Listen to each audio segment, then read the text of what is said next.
Ugotovitev, da potrebuje odrasla oseba vsaj 4 objeme na dan, je znana. Prav tako je znano, da preživi človek tudi brez objemov, a v tem primeru živi veliko slabše. Je svet potreboval Julio s 510 konji?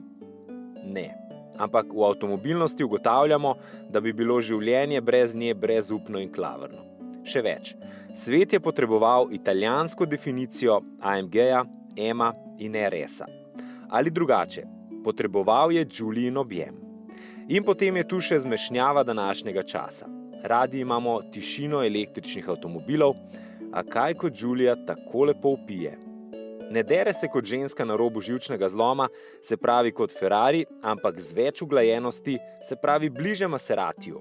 Ne sedi se visoko, kot je danes zapovedana moda, ampak tam, kjer mora biti zadnjica, da se v resnici lahko čuti vsak Julijin gib.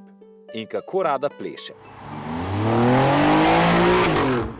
Narejena je za voznike stare šole, ki jo znajo prijeti nežno in odločno hkrati. Za Al Pacina v vonju po ženski torej. Za voznika, ki tako dobro ve, kaj hoče in kaj dela, da bi to lahko počel tudi z zaprtimi očmi. Analitiki pravijo, da smo taki vozniki dinozauri, da izumiramo. Mi vemo, da se motimo. Presodite pa sami.